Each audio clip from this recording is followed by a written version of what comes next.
j'espère que vous allez bien. Moi ça va super, je suis trop contente de vous retrouver aujourd'hui dans une nouvelle vidéo. Pour aujourd'hui, ce sera une vidéo skincare, comme vous avez sûrement dû le voir dans le titre. Aujourd'hui, on va parler d'une étape skincare qui change tout, une étape à ne surtout pas négliger et un processus qui est très important. Je vais tout vous expliquer dans la vidéo. On va parler aujourd'hui du processus d'exfoliation. Tout d'abord, je voulais préciser une chose, c'est que je ne suis pas dermatologue, je suis juste une passionnée de skincare et de la peau, donc j'ai fait pas mal de recherches à ce sujet-là. Vous pourrez retrouver un sommaire en barre d'infos si ça vous intéresse par rapport à toute cette vidéo, tout ce que je vais énoncer dans celle-ci. En tout cas, je vais vous le dire assez rapidement ici, le sommaire. Dans un premier temps, nous allons voir qu'est-ce que l'exfoliation, très rapidement, pourquoi s'exfolier, quels sont les différents types d'exfoliation en fonction de quel type de peau. Et ensuite, nous finirons à quel risque, à quoi faut-il faire attention. J'espère que cette vidéo vous plaira. N'hésitez pas à la liker, à commenter et à vous abonner. Ça me fait toujours très plaisir et ça permet de soutenir mon travail. Dans un premier temps, nous allons voir qu'est-ce que l'exfoliation. L'exfoliation, c'est un processus qui est à la base totalement naturel et qui permet d'éliminer les cellules mortes qui se sont accumulées sur notre peau, afin que celles-ci se renouvellent bien mieux. C'est ce qu'on va appeler le renouvellement cellulaire. L'exfoliation consiste donc à enlever toutes les cellules mortes qui se sont accumulées sur notre peau afin de favoriser le renouvellement cellulaire. Maintenant que vous savez qu'est-ce qu'une exfoliation, je vais vous expliquer pourquoi faire des exfoliations et quels sont ses bénéfices. Maintenant que vous savez qu'est-ce qu'est une exfoliation, je vais vous expliquer pourquoi il est nécessaire et important de s'exfolier assez régulièrement et quels en sont les bénéfices pour notre peau. Si vous ne le saviez pas, mais chaque jour nous perdons des dizaines de milliers, environ 30 000 cellules mortes par jour. Et c'est totalement normal, c'est ce qu'on appelle, comme je vous le disais précédemment, le renouvellement cellulaire. Or, au fil des années et au fur et à mesure du temps, le processus d'exfoliation naturelle de notre organisme va de moins en moins bien fonctionner parce qu'il va se fatiguer, il va un peu vieillir, c'est totalement normal et c'est pourquoi il va être nécessaire de s'exfolier. Lorsque ce processus d'exfoliation fonctionne de moins en moins bien, les cellules mortes vont venir s'accumuler sur notre peau, ce qui peut causer pas mal de désagréments comme par exemple des pores bouchés, l'apparition de quelques petits boutons ou d'imperfections, une cicatrisation beaucoup plus lente, un teint assez terne, ainsi qu'une peau assez rugueuse. C'est donc pourquoi la peau elle a besoin d'un petit coup de pouce pour l'aider à éliminer toutes ces cellules mortes qui s'agglomèrent sur notre épiderme. Et donc voilà l'intérêt de l'exfoliation. Je vais vous expliquer quels sont les bénéfices d'une exfoliation régulière. Ils sont assez nombreux. Par exemple, une exfoliation régulière va permettre d'oxygéner la peau, de la raffermir. Elle va également retarder l'arrivée des rides, favoriser une meilleure cicatrisation. Bien sûr, favoriser aussi le renouvellement cellulaire, elle va venir nettoyer les pores, elle va rendre la peau beaucoup plus uniforme avec un teint beaucoup plus éclatant. En gros, pour résumer, si vous vous exfoliez régulièrement, votre peau sera beaucoup plus éclatante, avec beaucoup moins d'imperfections et tout simplement en meilleure santé. Quand les pores vont être obstrués, notamment donc par cet amas de cellules mortes, cela va venir boucher la voie aux nouvelles cellules. Et ainsi, les produits que vous allez venir appliquer sur votre peau, que ce soit des sérums, des crèmes ou autres, vont avoir beaucoup plus de mal à pénétrer dans l'épiderme et dans le derme de la peau. Pour ceux qui ne savent pas, l'épiderme, c'est la couche supérieure de la peau et ensuite nous avons le derme. Je vous mettrai une photo juste ici. Et donc, bien évidemment, la couche de cellules mortes qui va être présente sur notre peau va venir empêcher que les produits que vous allez appliquer pénètrent correctement. C'est pourquoi il faut donc bien s'exfolier. L'exfoliation aura aussi un autre avantage, elle va permettre de faire tenir bien plus le maquillage. S'exfolier, c'est donc important pour avoir une belle peau en bonne santé. Nous allons maintenant voir quels sont les différents types d'exfoliation et lesquels correspondent à chaque type de peau. Il existe deux principaux types d'exfoliation. Tout d'abord, il existe l'exfoliation mécanique ou autrement aussi appelée gommage et l'exfoliation chimique. Nous allons donc tout d'abord parler de l'exfoliation mécanique, autrement dit des gommages à grains. L'exfoliation mécanique comprend tout ce qui va être les brosses, les gommages donc à grains, même les micro-grains et également aussi les serviettes de toilette. Pourquoi? Parce que souvent quand on utilise une serviette de toilette, on va venir frotter avec la serviette de toilette et donc cela va venir exfolier notre peau.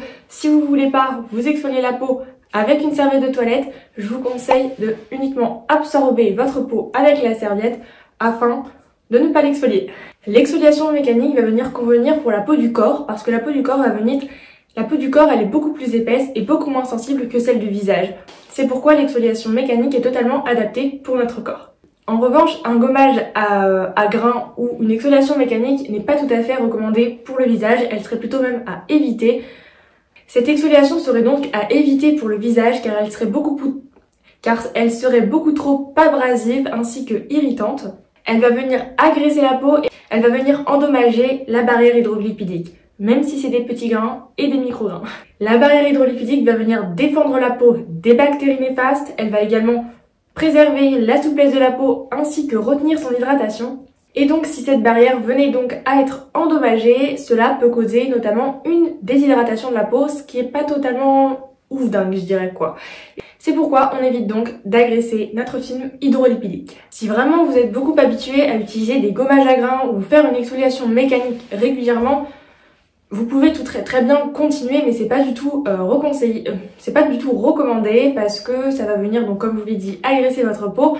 Par contre, si vous avez une peau assez grasse ou pourquoi pas acnéique, vous pouvez éventuellement en faire de temps en temps, mais plutôt occasionnellement, je dirais le moins souvent possible, en faisant le plus attention possible à ne pas frotter trop fort votre peau afin de l'agresser le moins possible.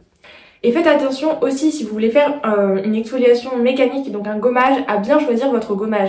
Utilisez principalement des gommages à grains ronds. Évitez d'utiliser des gommages qui contiennent des grains notamment à base de brisures, de noyaux ou de noix, etc.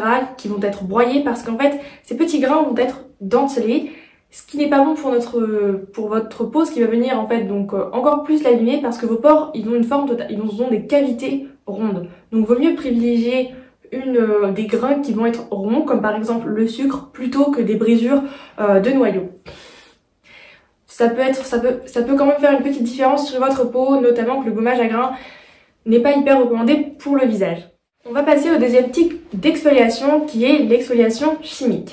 L'exfoliation chimique elle va venir désigner les produits qui contiennent des acides ou des actifs qui vont venir décoller les cellules mortes entre elles et donc permettre de les enlever. L'avantage de cette exfoliation, donc l'exfoliation chimique, c'est qu'elle ne contient pas de grains et donc elle ne va pas du tout agresser la peau.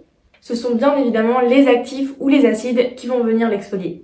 N'ayez pas peur avec les mots acide ou chimique. Ici par exemple le terme chimique ne veut pas dire non naturel, cela veut tout simplement dire que ce n'est pas l'action mécanique, donc le fait de nos mains qui frottent, qui va venir exfolier notre peau, mais que c'est bien des actifs chimiques qui vont venir décoller toutes les petites cellules mortes. Je vais vous prendre un exemple d'un exfoliant qui est chimique mais qui est naturel quand même, par exemple le citron. Vous savez quand est-ce que vous pressez un citron et que ça peut vous piquer parce que vous avez une plaie sur la main, et ben c'est parce que ça exfolie votre peau. Or, comme vous devez sûrement le savoir, le citron n'est pas chimique. Ce type d'exfoliation est beaucoup moins abrasif et beaucoup plus respectueux de notre peau que les gommages à grains. Dans les types d'exfoliation chimique, il en existe 3 sortes, les AHA, les BHA et les PHA. Je vais vous expliquer tout de suite les différences et lesquelles sont adaptées à quel type de peau. Ces 3 acides, donc ces 3 sortes d'exfoliation chimique sont totalement différents et vont être adaptés à des types de peau différents. Par contre, ils peuvent être complémentaires. Tout d'abord, il y a les AHA qui veulent dire alpha hydroxyacide. Ça paraît un peu compliqué comme ça, mais globalement, ce sont les acides de fruits. Par exemple, l'acide lactique, l'acide glycolique ou encore l'acide citrique. Il y en a d'autres évidemment, mais ce sont les principaux et les plus répandus sur le marché. Les AHA vont convenir à quasiment tous les types de peau, je dirais, notamment aux peaux sèches, aux peaux matures, aux peaux normales et aux peaux mixtes. Les AHA donc conviennent à un maximum de personnes. On peut même l'utiliser si on a une peau à imperfection ou une peau grasse. On évite si on a une peau trop sensible. Si on a une peau sensible, peut-être utiliser des AHA plus occasionnellement, principalement sachant qu'il y a un autre actif qui sera bien plus doux que les AHA. Les AHA, ils vont être hydrosolubles, donc solubles dans l'eau. Ils vont donc agir sur les couches supérieures de notre peau, donc à la surface, notamment dans l'épiderme. Leur rôle va être principalement de dissoudre la colle qui lie les cellules entre elles et qui lie également à l'épiderme. Et c'est pourquoi en dissolvant la colle, ça va permettre de libérer ces cellules mortes et ainsi favoriser le renouvellement cellulaire. Et donc aussi l'éclat de notre peau et tous les bénéfices que j'ai cités précédemment. Par exemple, comme je vous l'ai expliqué tout à l'heure, le jus de citron, qui est de l'acide citrique, est aussi également un AHA. Vous pouvez donc l'utiliser aussi en termes d'exfoliant. Je peux vous donner une petite astuce. Vous pouvez presser un peu de jus de citron sur un coton, l'appliquer sur votre peau comme une lotion et rincer immédiatement. Ça devrait exfolier tout en douceur. C'est un peeling qui va être très doux et qui va notamment vous aider si vous avez pas mal de problèmes de cicatrices ou de taches. Maintenant, nous allons passer aux BHA, donc les bêta-hydroxyacides. Le plus courant des BHA, c'est l'acide salicylique. Vous devez déjà en avoir entendu sûrement parler. Les BHA vont convenir notamment aux peaux grasses, aux peaux acnéiques et aux peaux qui peuvent être préoccupées par les points noirs. Pas trop aux autres types de peau. Les BHA vont être liposolubles, donc solubles dans l'huile et donc dans le sébum de notre peau. Les BHA vont, contrairement aux AHA, pénétrer et agir beaucoup plus profond dans notre peau.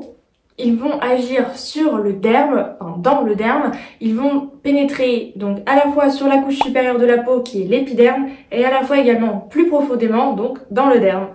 Les BHA vont être intéressants pour les peaux notamment acnéiques car ils ont des propriétés anti-inflammatoires et antibactériennes. Les BHA vont rester collés dans l'huile et donc ce qui va faire qu'ils vont pénétrer beaucoup plus longtemps et agir surtout plus longtemps, contrairement aux AHA qui vont eux être en surface de la peau et risquent d'avoir une efficacité plus courte. Et la dernière catégorie d'exfoliants chimiques, ce sont les PHA, polyhydroxyacides. Par exemple, le gluconolactose. Les PHA vont être similaires aux AHA parce qu'ils vont tous les deux agir sur la couche supérieure de la peau, sur l'épiderme. Tous les deux dissolvent les cellules mortes à la surface de notre peau. Cependant, la principale différence entre les AHA et les PHA, ce sont que les PHA vont avoir des molécules beaucoup plus grosses. Et donc cela signifie qu'elles vont beaucoup moins bien pénétrer dans notre peau. Ça ne veut pas pour autant dire qu'elles sont beaucoup moins efficaces. En revanche, c'est pour ça que les PHA en font, parmi la famille des acides hydroxy, l'actif le plus doux. Et c'est pour cela qu'il va venir convenir notamment à tous les types de peau bien sûr, mais notamment aux peaux sensibles car il va être totalement très doux, encore plus doux que les deux autres. Mais bien sûr, il convient aussi à tous les types de peau parce que bien sûr, à partir du moment où il est assez doux, il convient à tous les types de peau. Nous allons passer maintenant à la dernière catégorie de cette vidéo qui est à quoi faut-il faire attention avec une exfoliation notamment chimique. Il y a pas mal de choses à faire attention avec ces exfoliations car ce sont quand même des actifs qui vont décoller toutes les cellules mortes. Je vais vous donner toutes les instructions à suivre maintenant. Tout d'abord, la première chose à faire attention, c'est de veiller à utiliser un exfoliant adapté à votre type de peau. N'utilisez pas par exemple des BHA si vous avez une peau sèche. Ça risque de pas faire bon ménage quoi, si vous voyez ce que je veux dire. Si vous utilisez des AHA, ne dépassez pas une concentration de 5%, sinon ça va devenir beaucoup trop concentré, beaucoup trop abrasif, beaucoup trop irritant, enfin pas du tout bon pour votre peau quoi. Je vous conseille tout simplement de commencer avec une petite concentration, notamment par exemple 2% pour les AHA, et d'augmenter si vraiment vous les tolérez bien et selon votre type de peau. Il est totalement normal de ressentir des petits picotements la première minute de pause de votre exfoliant chimique. Par contre, si ça va venir vous brûler ou que les picotements durent plus longtemps qu'une minute, dans ce cas, veillez à rincer immédiatement. C'est peut-être que le produit ne vous correspond pas ou que votre peau n'est pas suffisamment préparée à ce type d'exfoliation. Un autre point qui est assez important, c'est d'incorporer l'exfoliation chimique de manière assez progressive. N'y allez pas en faisant 2 exfoliations chimiques par semaine, ça va être beaucoup trop pour votre peau.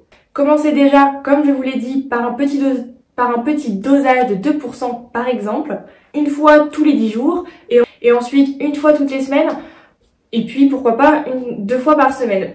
Moi je conseille notamment si vous avez une peau sensible, une fois tous les 10 jours ça suffit. Si vous avez une peau sèche, mature, mixte ou normale, une fois par semaine ça suffit. Et si vous avez une peau grasse et ou à imperfection, 2 fois par semaine suffisent amplement.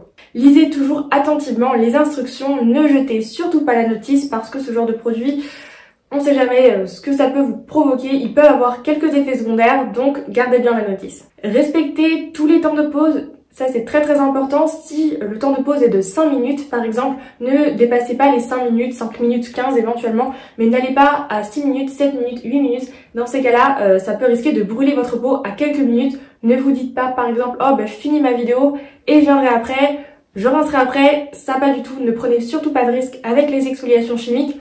Vraiment respectez tout simplement le temps de pause qui est prescrit par la marque. Si vous utilisez des produits à base d'AHA, n'utilisez pas en même temps ou au même moment des produits contenant de la vitamine C. Si vous voulez utiliser de la vitamine C, je vous conseille de l'utiliser si vous faites par exemple une exfoliation le soir, d'utiliser la vitamine C le matin, mais pas le soir la vitamine C et le soir l'exfoliation.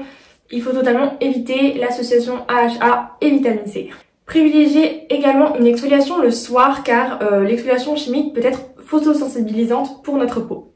Et donc dans ce même temps, j'arrive à mon point suivant qui est que lorsqu'on exfolie sa peau, il faut penser à appliquer une crème solaire indice 30 au minimum si vous sortez dehors. Si vous sortez pas, c'est pas très grave, mais si vous sortez, pensez à appliquer une crème solaire.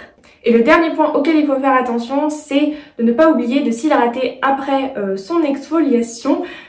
S'hydrater avec une crème avec une composition la plus simple possible, avec le moins d'actifs, avec le moins d'huiles essentielles, de parfums possible. Mettez la crème que vous avez qui va être avec la composition la plus simple possible. J'essaierai de vous lister en barre d'infos quelques exfoliants AHA, BHA et PHA qui peuvent être plutôt cool et qui sont avec une composition assez clean. Je vous les mettrai en barre d'infos. Me concernant, je fais mon propre AHA, je fais mon propre peeling en fait moi-même. Il faut savoir que ma mère a des formations de chimiste, etc. Donc je ne le fais pas n'importe comment. Si ça vous intéresse, je pourrais vous montrer ma recette. Par contre, il faut faire très attention et prendre quelques précautions. Je vous mettrai donc, comme je vous le disais, ceux que je connais et qui ont une réputation très positive si vous voulez en acheter. En tout cas, j'espère que cette vidéo aura pu vous être utile, que vous avez appris plein de choses. Moi, je vous fais plein de gros bisous. Je vous dis à très bientôt pour une prochaine vidéo. Bye, prenez soin de vous.